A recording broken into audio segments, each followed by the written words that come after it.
kita punya list nama pemain-pemain yang memang bermain di luar negeri tapi di klub Asia. Betul. Sekarang kita mau bahas yang itu dulu. Yang satu dulu ya. Iya. Yang Pasutri Viral. Wis, Pasutri Viral. Selalu FYP, sarang FYP kalau bisa.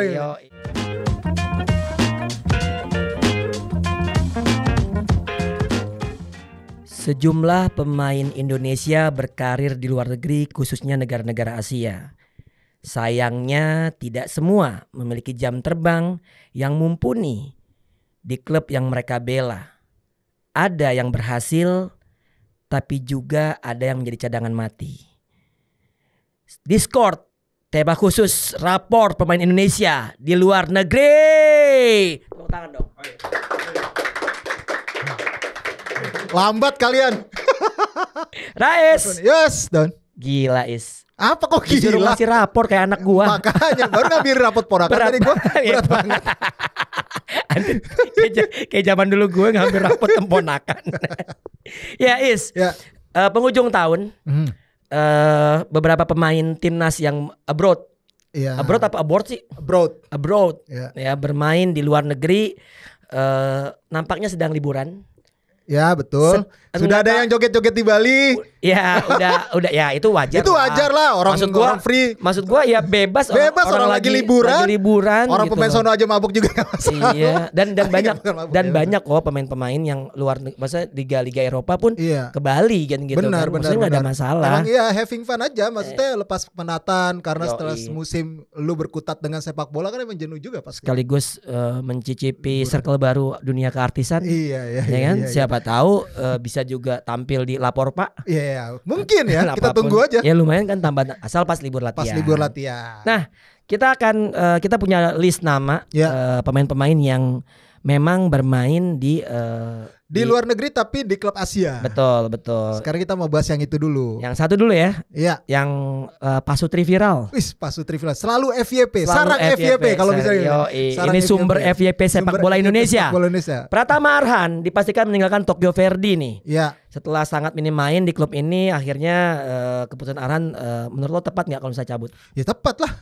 Lo daripada nggak dapat menit bermain terus-terusan di situ, apalagi kan nanti pasti Tokyo Verdy sudah dipastikan naik kasta ya. Naik kasta, J-League. Banyak yang bilang menyayangkan lo padahal lo naik kasta nih gitu. Iya, tapi kan betul. belum tentu juga ketika kesepakatan itu terjadi, kan ini kan belum dipastikan kan. Betul. Karena kan yang kita dengar kan juga dari Dusan ya, agennya dia itu kan memang ini sudah diputuskan beberapa bulan sebelum ada kepastian promosi betul. Nah Tokyo Verdy sudah promosi dan itu sudah diputuskan ya kayaknya sih kalau sinyal-sinyalnya gue dengar kabar kan memang Korea.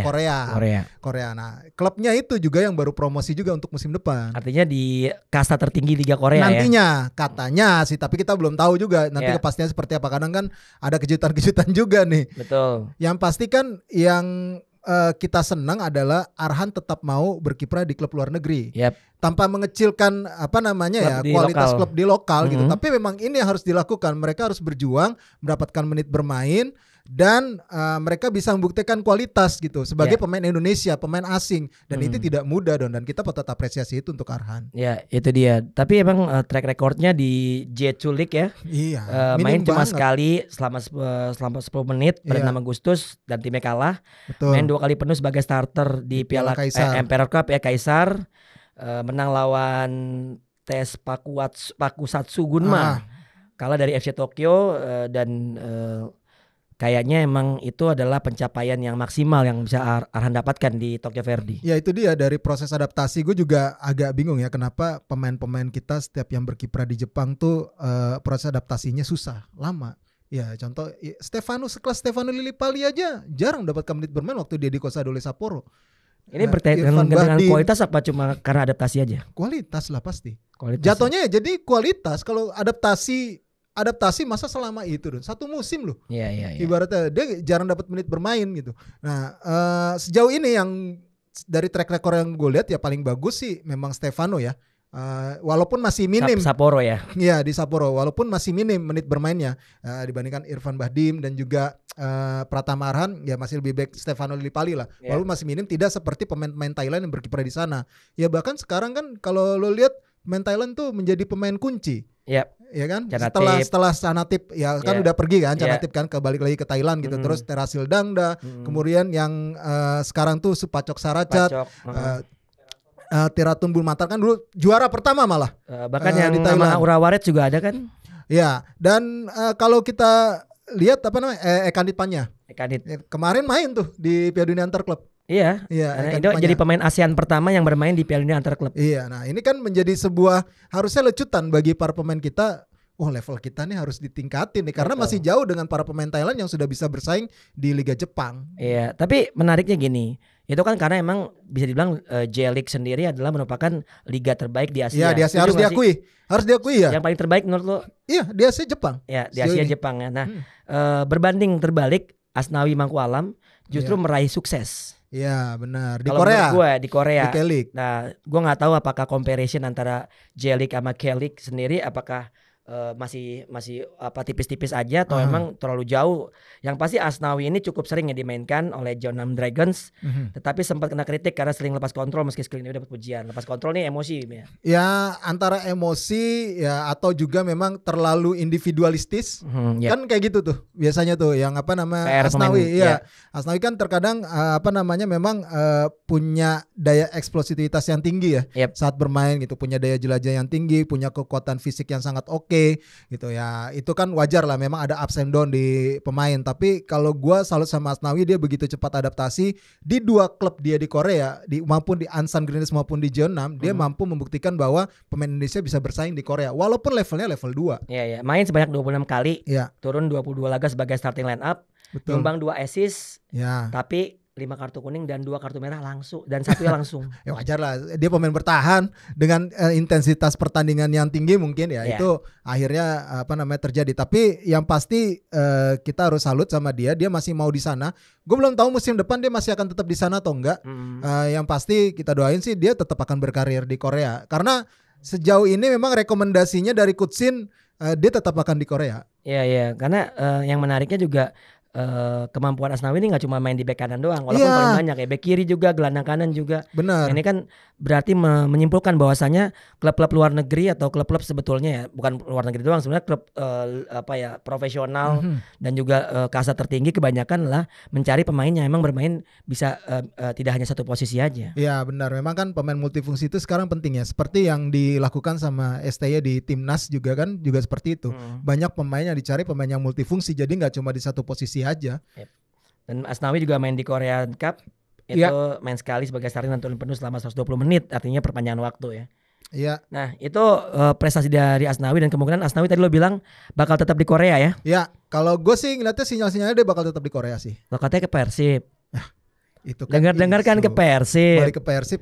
Kalau gue sih menyayangkan. Bukan Persibnya ya, menyayangkan dia akan balik ke Indonesia karena dia masih punya potensi untuk berkiprah di luar negeri. Apalagi dia punya nama di Korea. Jangan dulu deh balik. Siapa tahu pengen deket sama Puji ya kan? Iya. Kalau itu beda soal, bisa jadi.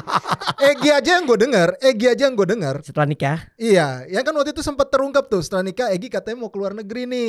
Makanya agak tahun ini. Honeymoon kali? Ya gue nggak ngerti. Kan tapi karena Egy mau bela klub luar negeri katanya tahun depan. Tapi gue nggak tahu itu kejadian atau enggak karena kan dia kontrak sama Dewa United kan masih sampai akhir kompetisi ini kan masih. Ya Mei lah baru selesai gitu. Betul. Dan selanjutnya ke negara tetangga Malaysia ada 2 pemain yaitu Sadil Ramdhani. Ya. Nah Sadil ini kan bisa dibilang andalan banget Sabah FC. Betul. Dan klubnya finish di posisi 3 ya Liga Super Malaysia. Apakah setelah ini dia harus pindah klub lain atau cari tantangan baru atau menurut lo tetap bertahan? Kalau gua ngelihat Sadil harus cari tantangan baru karena bisa dibilang sejauh ini kalau ngelihat dari performanya dia sebagai salah satu pemain asing ASEAN terbaik di Liga Malaysia. Harus diakui Sadil ya. Dengan performa yang dia tunjukkan, terus statistik yang dia raih gitu selama membela Sabah FC, ya gue harus bilang Sadil salah satu pemain terbaik ASEAN yang ada di Liga Malaysia. Nah dia harus naik level, entah ke Liga Thailand yang kompetisinya lebih bagus, atau sekalian ke Jepang dulu kembali, atau ya memang kan kalau sebelumnya kan waktu itu sempat ada perselisihan tuh dia soal kontrak dia tuh. Pengen cabut duluan dari Sabah sebelum kontrak selesai. Pas Kurniawan juga cabut dari Sabah waktu itu. ternyata di kontraknya itu Sadil harus terus nih. Nah, sama Ong Kim Sui dipoles lagi Sadil jadi lebih matang mainnya, jadi lebih tajam. Nah, dia menemukan kenyamanan di situ. Akhirnya Sadil betah, kan sebelumnya kan dapat kabar dia bakal ke Eropa. Entahlah Eropanya di mana kita nggak tahu nih. Gue dengar tuh dari Kurniawan juga. Iya, entahlah Eropanya masih sama seperti si Egy sama Witan tuh. Kalo waktu itu ke Slovakia. Pokoknya area Eropa yang kayak Switzerland kalau nggak salah. Okay. Karena Kurniawan kan punya hubungan baik di sana kan. Oh, yang dia waktu main di sana itu ya. Lucerne atau Helsingborgnya si Bima Sakti juga kan. Ya itu ya mudah-mudahan sih ya kalaupun dia berkiprah tetap di luar negeri sih gue pengennya. Ya. Itu aja sih. Artinya kalau mau naik kelas Liga harus Jepang, harus pindah dari Malaysia atau Thailand atau sekalian aja Eropa. Sekalian aja Eropa. Ya. Eropanya ya mudah-mudahan aja nggak sekedar ini ya. Ini yang sering terjadi ya. Bagaimana pemain Indonesia cuma dijadiin marketing doang. Iya, setuju. Jadi karena memang kualitas dia direkrut. Memang kemampuan dia itu gitu. Dia jadi yang bukan karena terjadi. Mendatangkan sponsor ataupun dari sisi marketing doang. Atau, itu sih atau follower banyak ya. Benar, itu yang kita tapi itu secara otomatis akan didapatkan sih sama klub-klub yang meng-hire. Artinya itu gini ya, menurut gua itu sisi hal positif lah. Ya. Tapi memang pembuktian di lapangan juga sangat penting. Benar. Contoh pada saat Tokyo Verdy hire Pratama Arhan, naik dia. Bahkan jadi salah satu klub Liga Jepang Liga 2 yang paling tertinggi untuk follower, bahkan mengalahkan klub Liga 1. Iya. Gitu kan. Nah, ini juga menariknya kan. Dan kalau Sadil kenapa harapannya lebih tinggi karena nyumbang 7 gol 9 assist dan juga ada kartu kuning tapi nggak ada kartu merah, walaupun Sadil kan kita tahu ya agak-agak selengean juga kan orangnya ya. Terus di Piala AFC juga 6 laga selalu jadi starting line up 3 kali penuh, menyumbang 6 assist juga. Di Piala Malaysia juga main sekali 90 menit dan nyumbang 1 assist juga. Jadi so far sih sebetulnya ini pemain andalannya Sabah sih. Benar, pasti. Dan gue sempat ingat kayaknya Luis Milla pernah bilang kalau gue bisa bawa pemain yang layak ke Eropa, salah satunya adalah Sadil. Sadil ya. Karena melihat skillnya Sadil tuh memang waktu dia masih 17 tahun 18 tahun kan tuh timnas era Milla kan ya. Masih muda tuh dia. Memang Sadil tuh main di berbagai level timnas tuh. Pemain paling sibuk lah bisa dibilang dari level U19 sampai senior. Nah ini kualitas Sadil ini mudah-mudahan anak ini sih ya bisa terus konsisten dan bisa terus berkembang. Dan tetap berkiprah di luar negeri Sadil. Jangan balik dulu. Iya. Oke, pemain selanjutnya Jordi Amat yang menjadi andalan GDT. Ya. Tetapi nilai menurun penampilannya pada 2023 ini. Apakah efek kurang kompetitif Liga lokal Malaysia atau seperti apa kalau lo lihat Jordi Amat? Gini, di publik Malaysia terutama di fansnya GDT ya, memang performa Jordi Amat jadi sorotan dalam beberapa pertandingan terakhir. Sempat menuai kritik gitu kok. Tapi dibela nih sama presiden klubnya, sama pemilik klubnya nih, si TMJ ya, Tuanku Mahkota Johor itu, dia bilang kalau kita kalah dan kebobolan ya itu bukan salah satu orang, tapi salah semua gitu loh. Nah ini membuktikan bahwa sebenarnya memang Jordi Amat punya peran penting di situ, bahkan kan kapten timnya JDT. Iya, 15 laga ya menjadi kapten dan juga 23 kali main dalam 21 kalinya starting line up. Iya. Ini kan benar-benar menunjukkan bahwa Jordi Amat ini kan sosok yang penting di JDT. Benar. Gitu. Memang kan ya dia kan pemain bertahan. Iya. Ya nggak nyetak gol ya biasa aja. Tapi emang 3 assist kan lumayan lah itu. Ya lumayan. Ibaratnya kalau dia ini kan salah satu kunci permainan komando bisa menenangkan lini pertahanan. Ya. Dengan kan, pengalaman Eropanya pernah jaga Messi. Pernah jaga Ronaldo. Iya. Ya, masa balik lagi masa malah main di Liga Indonesia. Nah itu dia. Jaga Dimas Derajat. Ya kan? Ini kan juga cara dia kenapa pilih ke Malaysia, dia mau di tengah tawaran juga masih untuk main di Eropa karena ingin lebih dekat ke Indonesia. Betul. Itu kan bentuk pengorbanan dia juga sebenarnya. Iya. Ini kan yang patut kita salut juga lah sama pemain sekelas Jordi Amat gitu. Bahkan ya lo mungkin pernah ngeliat dalam sebuah video ketika jelang Piala AFF tuh di pesawat gimana si Jordi Amat pemain itu masih santai tapi dia menganalisis pertandingan lawan. Betul. Itu kan attitude yang memang patut dicontoh gitu loh. Bagaimana keseriusan dia? Apa main Football Manager? Dia ngeliat video rekaman pertandingan lawan. Iya, dia pelajarin strikernya seperti ini ya, kayak gitu-gitu loh. Menganalisa sebelum pertandingan. Dan itu ya itu biasanya memang dilakukan banyak pemain-pemain yang darah Eropa ya. Karena mereka terbiasa dengan hal seperti itu. Artinya mereka mempersiapkan diri nggak cuma pada saat latihan di tempat latihan, tapi juga bagaimana mereka menganalisa video-video yang mungkin diberikan oleh pelatih atau mereka nyari sendiri, bisa aja seperti itu. Ya benar. Terus ada 2 nama, yang satu Ousmane Diarra. Iya, ini orang nggak banyak tahu. Populer ya, nggak populer ya. Betul, dia berdarah Indonesia dan Mali. Iya. Yang pelawak senior, bukan. Mali Afrika ya. Mali Afrika. Kelahiran Padang, sempat berkarir di Liga Taiwan bersama Hangyuan FC, tapi hanya sebentar. Nah ini rapor Ousmane Diarra di Hangyuan sendiri main 4 kali dari 8 kesempatan masuk starting line up selama 123 menit mainnya. Terus Ousmane 2 kali sebagai starting line up, 2 kali sebagai pengganti, nggak pernah main penuh, nggak pernah nyumbang gol juga, assist juga, plus pernah kena kartu kuning 1 kali. Itu bayar gocap kali ya. Di Taiwan ya. Dan setengah musim di Taiwan ini kemudian gabung dengan Bayangkara FC pada awal Liga 1 dan selanjutnya pada pertengahan musim nih main di Kalteng Putra, nggak lolos juga. Iya benar. Tadinya tuh gue sempat menduga dia pemain asing ya, ternyata dia pemain lokal. Dia lahir di sini, emaknya Padang ya, bapaknya yang Mali ya. Jadi si Ousmane Diarra ini memang ya kalau secara nama memang kurang populer, dan mungkin sekarang dia masih mencoba untuk berjuang mendapatkan tempat di kompetisi kasta teratas Indonesia. Iya, betul. Karena kan di Kalteng Putra ini pun dia mungkin agak kesulitan untuk membawa timnya. Untuk tadinya tuh Kalteng Putra ketika awal musim Liga 2 salah satu yang difavoritkan untuk promosi. Betul. Dengan mendatangkan banyak nama-nama tenar ya. Tapi ternyata secara performa di lapangan berbanding terbalik dan akhirnya mereka sekarang harus berjuang lewat playoff degradasi agar tidak terdegradasi gitu. Nah itu dia Ousmane Diarra. Ada satu lagi main di Liga Brunei. Betul. Jadi top skor juga, bukan jadi top skor, nyetak gol cukup banyak, 10 kali dari 11 penampilan, yaitu Amir Hamzah. Iya benar. Di Rimba Star FC. Ini menarik nih, anak ini dari Lebak, Banten. Iya. Nah kalau lo melihat, ada catatan nggak kalau Amir Hamzah ini? Ini memang kebanyakan Amir Hamzah nih gue juga Iya banyak Liga 3 ya. Banyak kan di Liga 3. Terus kayaknya masa-masa Covid itu dia sempat hopeless ke Timor Leste. Iya sempat hopeless ke Timor Leste. Akhirnya dia main di Timor Leste, mencoba peruntungan di situ. Terus ada peruntungan lagi di Brunei, dia di Brunei gitu. Dan memang kalau di Indonesianya kebanyakan di bukan kasta teratas ya. Liga 3 ya. Terus akhirnya setelah dari Brunei dikontraklah sama PSM musim ini pada pertengahan musim. Amir Hamzah ini. Berarti sekarang di PSM? Sekarang di PSM. Di PSM Makassar. Sekarang di PSM Makassar. Cuma ya masih belum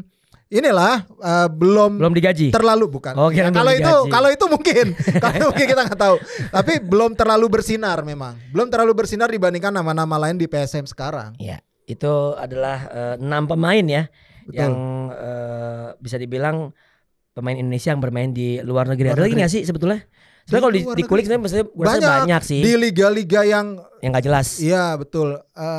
Tapi gue lupa ya. Ada beberapa pemain yang ya Timor Leste ada pasti. Terus di Eropa terus ada balik lagi tuh. Ada tuh. Ya, balik lagi kemarin tuh yang Liga Bosnia kadang-kadang tuh. Ya, ada agen-agen yang bodong. Yang pemain timnas U22 yang dari Papua tuh yang akhirnya pulang. Sobor. Iya Sobor juga. Barnabas Sobor ya.